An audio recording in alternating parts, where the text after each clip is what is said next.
This happened back when I was in college. We were throwing an end-of-year party at my house. Music was loud, everyone was drunk, dancing, laughing, total chaos.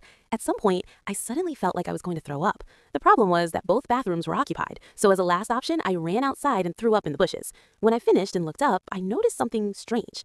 The window of my neighbor's house was open. That was weird because my neighbor was actually at the party, and he lived alone.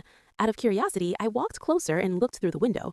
Inside, I saw a random guy with a travel bag, stuffing anything valuable he could find into it. Electronics, small items, whatever fit. It took my brain a second to process what I was seeing, and then it hit me. Someone was robbing the house next door.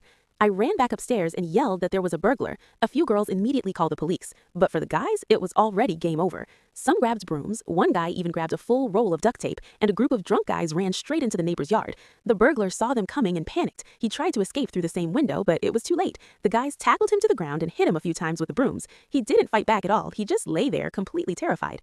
Then the duct tape guy showed up and started tying his hands and feet together. I still don't know why the burglar didn't resist. He just let it happen.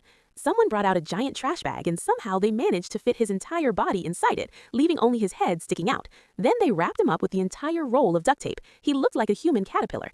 The guy kept mumbling, begging us to let him go, promising he'd never come back. The police still hadn't arrived. One drunk genius suggested tying him up even more. Someone actually left, went to a dollar store, and came back with a rope instead of rubber bands. I went inside to make sure everyone was okay and to check when the police were coming. 5 minutes later, I went back outside and couldn't believe what I saw. They had tied the burglar upside down to a lamppost. By this point, the speakers were outside and the party was still going on. Someone even tried to give the burglar a beer, but he couldn't drink it because he was hanging upside down. A few neighbors came out to complain about the noise, but after seeing the burglar and hearing what happened, they just laughed and thanked us for catching him.